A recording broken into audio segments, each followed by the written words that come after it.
Hello everyone, this is FIDE Master Dennis Monokroussos, and we're up to part 6 in our series on the quick Ruy Lopez. This is part 2 on the Berlin, and it's also the second part of our look at the sidelines in the Berlin, the variations before we get to the wall variation, which starts, okay, so this is the Berlin, and the Berlin wall, so-called, begins at this point. So last time we looked at all of the variations between 3 knight to f6 and this point. So here we got as far as here, and of course looked at queen to e2 instead of the queen trait. Obviously there's no variation, no deviation possible for black here, except for offering a draw or resigning, I suppose. So the two lines that we didn't look at were from here. So knight f6, castles, knight takes e4, and then there are two reasonably important sidelines here. Rook to e1, which is pretty common, and queen to e2, which is less common, but certainly not unknown, and you should at least know a little bit about this. So let's start with queen to e2, which I think is a little bit less frequently seen than rook to e1. So rook e1 has some sharp and tricky lines. This, I think, black has an easier life, but you should still know what you're doing. Now here you've got two reasonable moves. Maybe there's more, but certainly knight to d6 and knight f6 are the obvious. And both are quite plausible, reasonable, and I think equalizing possibilities. Okay, well, let's start with knight to f6, which has been, I think, played a little bit less frequently than knight to d6, but might be even easier to play. Though there is one key tricky idea. Now, knight takes e5 here is completely worthless. Here, it's even possible that black can obtain an edge if white's a little lax. So, for example, after bishop to e7, well, first of all, here, maybe even knight to d4 is interesting. So this should perhaps be thought about. Now, if there were, for example, a white bishop on a3, oh no, that wouldn't work then even because of the check. So I was looking at tricky things like knight takes d7, discover check, knight takes e2, knight f6, double check. Of course, the king go to e7, but more to the point, knight takes e2 is check. So that's not going to work. On the other hand, maybe white plays queen to e3 or queen to c4. That could be interesting too. Queen c4 is, of course, met by knight e6. But what happens on queen e3? Well, we can play knight c2 and just go for seconds, I think. Although then queen to b3 would be inconvenient, threatening mate and the knight on c2. Although queen e7. Okay, all of this is tricky. I have no idea what's going on here, but it might be worth a quick look to see if this is just complete rubbish or if there's something to it. Anyway, what is clear is that bishop to e7 is 100% fine. So c3, let's say, to stop knight to d4, takes, c6, castles, d4, and here black can make any reasonable move. d6 was good enough for an immediate handshake in the game Nair Gustafsson from Plovdiv last year, 2010 being last year, as of this recording. d5 is also fine, rook e8's fine. In fact, black is probably even slightly better in all of these cases. So this is really just worthless for white. So going back here. Yeah, I have no idea about knight to d4 here, but bishop to e7 is great. But the interesting line from white's point of view is to play d4, aiming to play d takes e5. So black should play e4 and hold on to the pawn for the moment. And now white can try either knight b to d2 or knight to c3, aiming to regain the pawn. All right, let's say knight b to d2 first of all. Okay, and now black has a couple of choices. They're both, I think, okay. d5 is the obvious and natural move, and maybe the best move, as long as after knight to e5, black plays a6. So this becomes like a Schliemann, actually, of all things. So a little trick that's known from there. Okay, knight takes c6, queen to d6. All right, if knight to e5 check, of course you just take the bishop. So knight a7 check, takes, knight c8. And now some fancy stepping here. Queen c6. Black is aiming to just grab the knight and keep his extra pawn. So white should play something like f3. Here, black could play rook c8. Nothing really wrong with this. Takes, rook f5, threatening rook to e5 check in some lines, or knight e4 and then rook e5 check. Black can just play bishop to d6 to stop that. White regains the b pawn, but it's just equal at this point. Black's e4 pawn is not really a weakness, and this should be simple. But it's also possible for black to be even a little bit more ambitious and play the funny-looking king to d8 here, which breaks the pin, and in effect it's with the intention of castling queenside. So the black king will end up on c8, and since the rook on a8's got an open file, it's already kind of developed. And black will play bishop to d6 and put the rook on e8 and so on. And maybe black even has some prospects for an edge here. I think this is quite good for black. So that's d5, which leads to slightly sharper play, but it's not that complicated. I think once you've looked at this line once or twice, you won't have a difficult time figuring it out over the board. And you may be able to figure it out over the board even without having seen this line, but since you're watching this video, clearly you'll have seen it. Anyway, the second option for black is to play queen e7, making knight to e5 not really a worry, and of course if the knight runs away, then knight takes d4 is great. Well, you might think for a second that black is just winning here, but not quite. Rook e1. Okay, well now we play d5 after all. Knight e5 again, bishop to d7, and it's kind of similar, but some differences. So the a6 trick doesn't work now. But all the same, we're still up a pawn for the moment. But f3 is going to regain it. I mean, we can't take because queen f2 queen f1 will win serious material.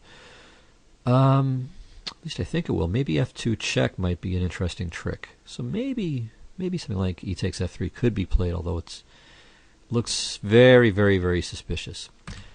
So safest is just queen to e6. F takes e4, and now two reasonable ways for black to proceed. One is bishop to e7. So takes, and cd. Very close to equal. Maybe white has a very small pull, but nothing really serious. I mean, for one thing, if white can put a knight on e5, which is fine, but black can put a knight on e4 right back. So the black queen side is very, very slightly weakened, but really this is equal. Much closer to equal than anything serious. Likewise, black could play d takes e4. And the funny thing is that while the pawn structure is at least outwardly even worse for black than in the other variation, in fact, it's quite good with respect to holding up white's aim to make a passed pawn. White has this 4-on-3 majority on the queen side. Black has a 3-on-2 on the king side. The problem for white is with the doubled c pawns, it's actually quite difficult to create a passer. The c pawns aren't weak. I mean, the black king defends them very well on d7. Excuse me. There's no open c file. White has no minor pieces to bother the c6 pawn. The c7 pawn is very easily defended. I mean, the bishop goes to d6, for instance, if need be. So I think black is just fine. And this occurred in a game between Nagy and Lubojevich in one of those experience versus youth tournaments in Amsterdam in 2007, and was eventually drawn. Okay, so all of this just to say that after knight b to d2, black is fine with either d5 or queen to e7. Okay, next try the slightly more active looking knight to c3, and here once again black has two perfectly adequate responses. There's d5 and bishop to e7. So we'll start with d5. Okay, knight e5, bishop here, and it's very similar to what we just saw in the Nagy-Lubojevich game. White takes twice on c6 and plays f3. Here, though, the d pawn is loose, so what happens is bishop to e7, takes, and now after knight e4, black can take the pawn on d4. Still, this is what should happen, but white seems to doesn't seem to have anything here. Probably, well, not probably. I mean, white is equal. I mean, white's not worse, but it's not really better either. I mean, black will finish his development in peace, and I don't think white has any real winning chances here at all. I think the chances are level. So d5 after knight to c3 is, I think, completely okay for black. Alternatively, there's bishop to e7, and now knight e4, takes, d5, queen to d3. And maybe white has a microscopic advantage, but really this is just going to level out to a draw. It's like an exchange French or a very insipid variation of the Petrov, where you've got the e-pawns are exchanged off, you have pawns on d4 and d5, and black is just fine. Bishop to d7, for instance, takes, knight e5. The knight looks great, but it doesn't really do anything, and black can just kick it away anyhow. So there's a game between Colston and Marcelin, played in a French tournament in 2009, and they just agreed to a draw here. It's self-evidently not only equal, but an extremely dull equality. So there's really not much to be said for white in this knight c3 line. I mean, knight b to d7 is, or knight b to d2, pardon me, is marginally more interesting, but really doesn't give anything either. So knight f6, I think, is just fully equal. D4, as long as you play e4, I think you're okay there. Knight e5, as we saw, is less than nothing after bishop to e7, and maybe again you can check out knight to d4, although I have no idea if that's good or complete nonsense, but you can take a look. Okay, the other move here, which I think is more common, let me do a quick check. Yeah, it's a lot more common actually, but knight f6 has been played, I think, a little bit more often recently than it used to be, and as far as I can tell, it's just totally okay. So anyway, knight to d6, the more Berlinish move. And now, okay, bishop takes c6, d takes c6, queen e5 check, queen e7, and here queen at a5. And, alright, the threat is to play rook to e1. White's also hitting the pawn on c7, so that keeps the queen from running away to a square like f6. And this has a little bit of life in it. I mean, it's not completely dull. So knight to d6 would be the way for black to play if black still has ambitions, because knight f6 really flattens out. Anyway, here black can try a couple, well, I think 3 moves have been played. Queen to d7, which is a little bit provocative. I mean, it's sort of inviting knight to e5. And the one idea is that if white plays queen to e5 check here, in that case, black can play queen to e6. So we're not gonna have the little seesaw that we had before. Maybe, but maybe white can still play queen a5 here. So I'm not sure that this has any serious independent significance. White can also play rook e1 and queen c3. So, yeah, I'll just note these moves as possible. Maybe even b3. So there are a lot of things that white can try, but it's pretty similar to queen to d8. And queen to d8 is the main move. Now here, sometimes this is the occasion for people taking the day off with queen e5 check, queen e7, queen goes back to a5, and so on. But white can also try queen to c3, again aiming to prevent black from finishing his kingside development in a natural way. The solution here is knight to b5. Very goofy looking square for the knight. I mean, I can't think of any other opening other than a couple of lines in the Berlin where black plays knight to b5. Other than this, I can't think of any. Okay, well there's a line where black takes a bishop on b5 in the Rossolimo Sicilian, but it doesn't go there with the idea of being there as opposed to just taking something. So very unusual. But it drives the white queen off the diagonal. If queen e5 check, queen e7. So let's say rook e1 check, here, queen e3, and now queen f6. And here black is ready to either castle queenside or play bishop to d6 and then castle kingside. And this is completely fine for black. Another move besides queen to d8, which has the drawback that it's at least inviting a repetition, is bishop to e6. Oh, I could say, you could play queen to d8, see if white repeats, and if he does, then play something different the second time, and if he doesn't, then play from there. Anyway, after bishop to e6, rook e1, g6, queen e5 looks kind of annoying, but it's really not. Rook to g8, and the thing is that black is going to castle queenside, and he's quite safe over there. d3, bishop g7, queen a5, okay, h6 to stop bishop g5 or knight to g5, knight c3, and now a6, so that the pawn's not hanging, of course, and you can castle queenside and play knight to f5, and that's equal or very nearly equal.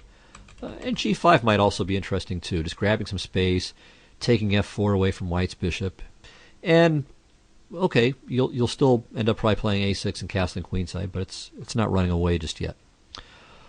All right, so this is at least a livelier position than what we saw in the knight to f6 variation. So you can try this if you're playing for a win with black. If you're playing someone against whom a draw would be an unsatisfactory result. All right. Now, I think that's all I have to say about queen to e2. I mean, it's really not a very serious try. I mean, this line is really the most interesting as interesting as it gets, but black really has no serious problems here. So going back to the position after 4 knight takes e4, the other main try, and this has some sharp lines, is rook to e1. Okay, here knight to f6 I think is not considered as good. Knight to d6 is really the overwhelming choice at this point. So, and the point of knight to d6 is that you gain a tempo hitting the pawn. If you go back to f6, then again maybe there's d4. Or no, actually, yeah, you did play knight takes e5 here. Takes, bishop e7, d4, c6. Well, actually this doesn't look so bad, so I'm not sure what the problem with this is. Rook to g5. I don't know. I mean, this doesn't seem all that catastrophic either. I'm trying to think.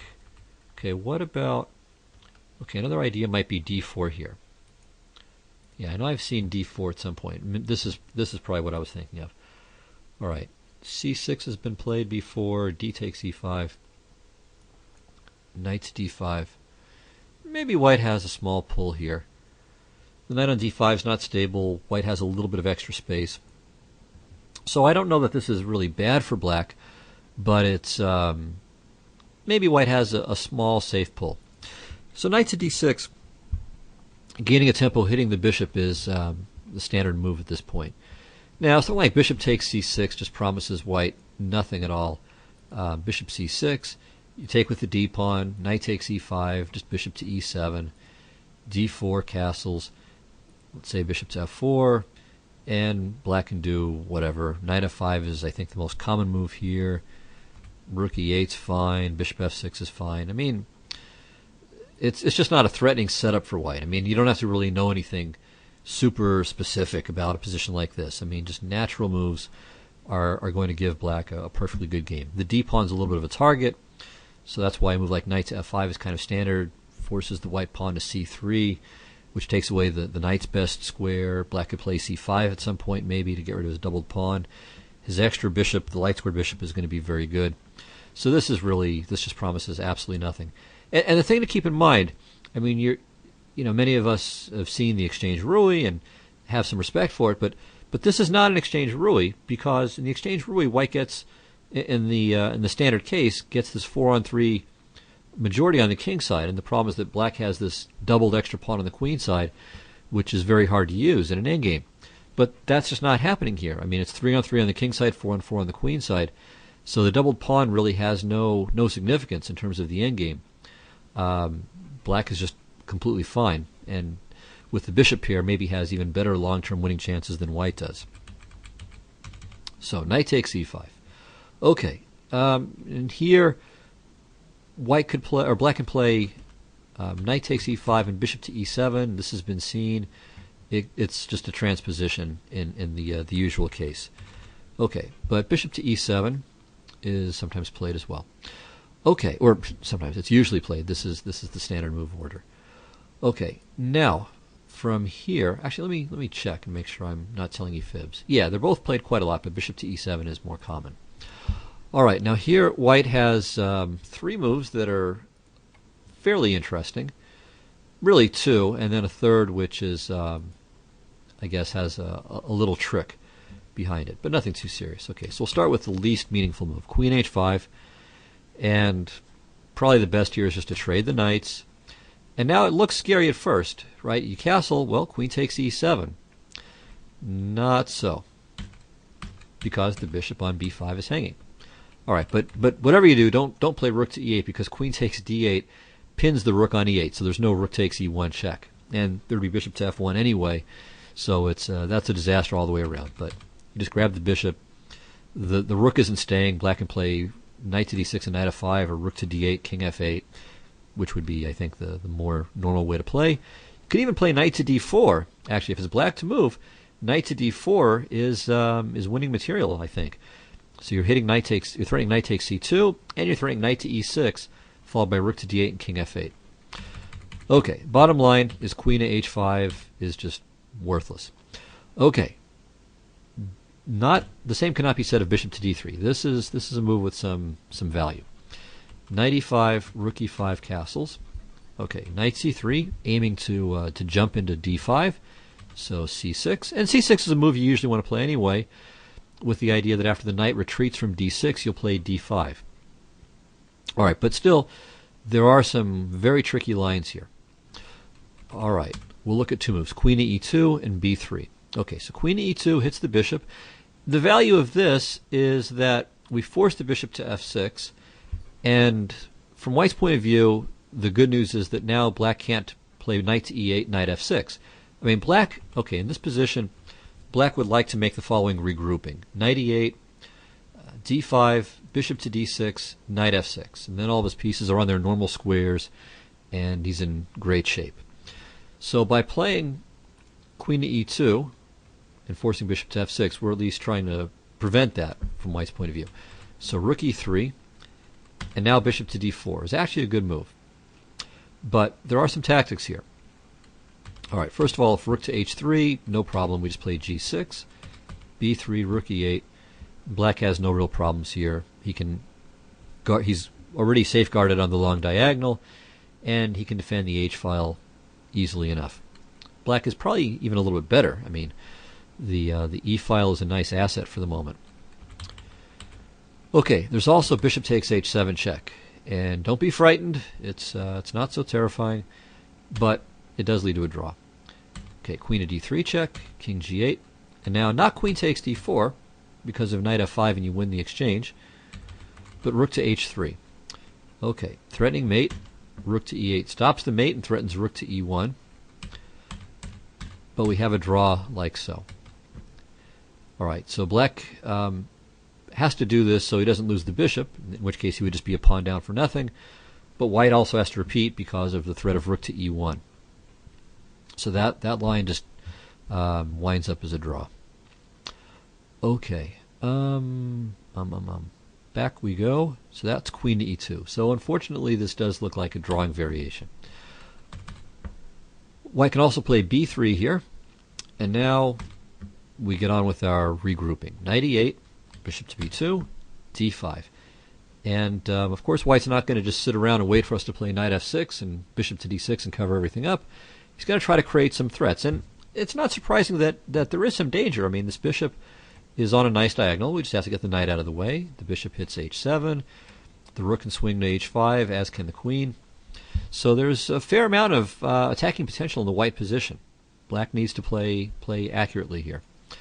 All right. First move we'll look at with white is queen to h5. Now, we've seen g6 a number of times. This is not the place to play it, however. g6 just loses because of the nice move, knight takes d5. Okay, first of all, if g takes h5, then knight takes e7 check is winning because, all right, after queen e7, rook e7, you're just up a pawn with a greatly superior position. While if you play king to g7, well, this is even worse. Here you just get mated. Rook to g5 check. Actually, let me make sure I get this right. Not rook to g5 check. Let me think. Yeah, I've seen this before. I've worked it out before. Ah, right. Rook takes h5. Yeah, rook takes h5. So we don't go for the double check, as attractive as that might seem. But this is just a killer, because wherever black goes, well, okay, I mean, f6, knight f6, doesn't matter. Rook takes h7 is mate. So that's the idea. All right. So g takes h5 loses on the spot, and c takes d5 is even worse. Queen h7. Well, g takes h5 doesn't lose on the spot because you can get to at least this pawn down endgame. C takes d5, you just get mated with this stock combination. Okay, so that's white's little dream. Wants to have a nice, quick, cheap, easy victory. But after knight f6, all of that's put on hold. Queen h4, and now h6. Well, where's the attack? Rook a to e1, bishop to d6. Rook goes back, bishop to d7, and the attack is over. Knight d1, for instance, rook e8. Nothing to fear about white doubling the pawns on f6. So bishop f6, queen f6. There's no problem. The pawns aren't weak. The black bishop pair is at least full compensation in that case. So black is completely equal here. There are no worries for him at all. All right, so queen h5 it works out like gangbusters if black plays g6, but if white doesn't get to face that blunder, but sees knight to f6 instead, then he gets nothing. Okay, so the next move is queen to f3. All right, on this, we just continue with the usual build-up. Bishop to d6. If the rook goes back, we play knight f6. We're happy. So the position's equal here. And if white tries rook to h5, going for a little fun over there, well, now you can play g6. All right, well, if knight f6, I mean, if nothing, oh, no, I was going to say queen f6, but g takes f6 wins there. So knight f6 would be catastrophically bad. And bishop h7 doesn't work either. Maybe with knight f6, white just plays rook to either to g5 or to h4. That might be worth a look. I'm not sure. It feels like there might be something, but I'm not seeing it. But g6 is completely fine here, taking advantage of the fact that the rook is trapped. So this is just a very direct approach. If rook h6, then queen to g5, I think, is good. So knight takes d5, though. This is white's idea. Very tricky. All right, well, you can't take the rook. I mean, knight f6 is going to be very strong there. Actually, no, sorry, bishop takes h7 is much, much better. So this would be a blunder. You just get yourself mated. Bishop h7, king h7, queen h5, king g8, queen h8 mate. But you can take the pawn. And now on rook h7, of course, you don't play king takes h7. I mean, this would be like what we saw before, except in the other case it was the queen sacrificing and the rook giving mate. This time it's the rook sacrificing and the queen giving mate.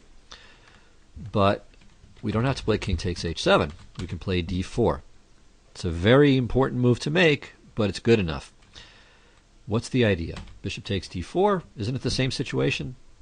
Not quite. Bishop h2 check, rook h2, and now queen takes d4. So we needed to draw the bishop to that vulnerable square. And now black is up a piece for 2 pawns. White still has a little bit of life, but not much. I mean, black has excellent winning chances here. Not a guaranteed win yet, but certainly very good prospects. So white should avoid this, objectively speaking. All right, so that was bishop to d3. So as we saw, there are quite a few tricks there, but it's at the end of the day, black is at least equal and often better if white really insists on going for something super sharp. Okay, queen h5 we saw was just worthless, but bishop to f1 is also a pretty common move. In fact, it might even be the most common move here. Let me see. Yeah, it is the most common move here. Okay, though it's fairly insipid. But the point is just to allow white to develop normally. But with the bishop on f1, it also means that there's less pressure on black. Black has 2 completely good ways to handle this position. Knight f5 and knight takes e5. And knight f5 scores very well, and I think it's recommended by Cox in his book on the Berlin. But I think knight takes e5 is even simpler. Anyway, I'll show both. Okay, knight f5, and here white can try at least 3 moves. Knight f3 to avoid exchanges. Bishop to d3, which seems kind of funny. The bishop goes back to f1 and then goes to d3, but white is hoping to gain a tempo in that way, or at least to extract some kind of concession out of black. And then the third move is to play is c3 with the idea of d4. Okay, let's hit them one at a time. If knight f3, black castles, d4, d5, c3, bishop to d6. So black has managed to develop very normally, very naturally. Okay, the bishop comes to d3, and now I think a good move, and an important move for black to play, h6, taking away the g5 square from white's pieces. And at this point, I think it's just equal. If white plays knight to a3 here or queen to b3, in both cases a6 is a good move. The point of a6 against knight to a3 is obvious. It's just to stop knight to b5. On queen to b3, the point of a6 is that the bishop can then move, because on queen takes b7, knight a5 will trap the queen. So the b5 square has been taken away. That's the trick there. And basically on anything else, let's say knight b to d2, black will play queen to f6 with just a very good position. Again, it's basically an exchange French, and in fact, I'm pretty sure this position could very easily arise from exchange French. And anyway, white has 0. advantage. I mean, this is just completely equal. And black can even play, has just as much right to push for something as white does here. So this really gives white nothing at all. All right, instead of knight to f3, bishop to d3 is at least has a little flavor. Not much, but a little bit. I think black actually does have to be a bit careful to maintain equality. So d5 takes, and now an interesting try for white is queen to h5, threatening the knight and aiming to create this little mini weakness here. So now queen to e2. And of course, black can't castle because bishop f5 and queen takes e7 wins a piece. Again, remember, rook e8 doesn't work because queen takes d8 and the rook is pinned. I guess I can show this. Whoops. Castles. Takes, rook e8, queen d8, and rook takes e1 is slightly illegal, and so white wins. So black has to find some way or other of unraveling and getting his king to safety. One possibility is just to play king f8 and try to squirrel over, but maybe white has a little edge playing for the dark squares like this, and the knight goes to f3 next. I think white's position is slightly preferable here. Instead of king to f8, another move that's not so bad as this, but still, I mean, this is not really all that dissimilar. The difference here is that black hasn't committed to castling kingside yet, or playing king f8 yet, but still, I mean, this looks fairly comfortable. I mean, maybe white can just play d4 here and aim for similar play to what we saw. b3 might be interesting as well. Then black maybe plays bishop back to e6, and then d4, which turns into a pawn sacrifice here. And black, I think, has fair compensation for the pawn. Okay. I don't really like this that much either. I think black is okay, but I think black can do better. So after queen to e2, my recommendation would be knight to g7. And after queen to e5, now king to f8, knight c3, bishop f6, and this is just equal. So we don't allow white to make this good exchange of the light squared bishop, after which he can take over the dark squares. So here black keeps very good control over his dark squares and keeps his useful knight. I mean, that knight is going to help him fight for the dark squares. So he doesn't mind playing bishop f5 and swapping off the bishops. As long as he keeps his knight, then there's no real problem. So I think this position is really just completely okay for black. No worries here at all. Okay, so bishop to d3 is not a bad move, but black can equalize there too. Finally, c3. Okay, and this just takes away the d4 square and prepares d4 from white. But now we just trade, play d6, castle, and there's no problem for black. Again, he just plays bishop to d6 and develops naturally. No problems whatsoever. This is just equal. Okay, so that concludes knight f5 here. All right, but the professional move, and by professional I mean professional in the sense that the top guys like to draw with black and save their serious winning tries for white. At least most of them do. And knight takes e5 really does an efficient job of killing the game. Rook e5, and of course you just castle. So you can always reposition the knight from d6 later on, play knight e8, the usual rigmarole. But we take care of castling, and because the bishop's back on f1, the white attacking chances are just not really present this time around. Okay, so play could continue like this: d4, bishop f6, rook e1, rook e8. Okay, white can trade rooks. This is completely uninspiring, and it even helps black because the knight moves out of the way, so we can play d5. Bishop to d3, and you could play bishop to g5. You could do whatever you want.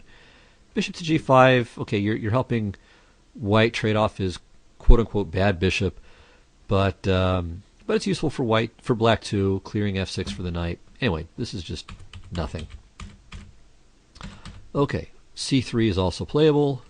Takes, and here black could play queen e7 or queen e8. These are both fine. Kramnik has played knight f5 a couple of times. Not only Kramnik, I mean, this is the standard move here, I think. Okay, and now we'll look at a couple of Kramnik games here. Okay, game 1, Smeets against Kramnik from Vaikanze earlier this year. Smeets played bishop to f4, and black just plays according to the recipe, color by numbers, c6 and d5. Okay, now the knight goes back to d6 so the bishop can come out. And this is really, really exciting. Not. And they agree to a draw here. Okay, scintillating stuff. All right. The other game of Kramnik's was against Nakamura. He was generally a fighting player, but he couldn't get anything here either. Okay, knight h4 is a nice move, by the way. So, kind of making fun of this and treating it like everything is just dead and useless. But accurate moves like knight to h4 are I think, worth noting. And this simply stops knight to f3, as well as clearing f5 for the bishop. I mean, black could have played something like knight to e7 or knight to d6, and then played bishop to f5, but this is a very nice way of handling it. Okay, queen e2, bishop f5, takes. Now the knight goes to f3, but queen e7. Okay, here, if queen at e3, we would have transposed into the scintillating Smeets-Kramnik game. Instead, the equally scintillating Nakamura-Kramnik game went rook to e1, takes, and draw agreed. So, going back to the position after white's 7th move, after bishop to f1. If you want a little life, it's not a lot of life, but it's more than what we saw, play knight f5. If you just want safe, easy equality, you're in a situation where a draw is perfectly fine, knight takes e5 should really do the trick for you. Okay, so with that, we've now concluded our look at all these Berlin sidelines, and next time we'll start on the wall, in other words, this endgame. Okay, so have fun, good luck with it, and I'll see you next week. Bye-bye.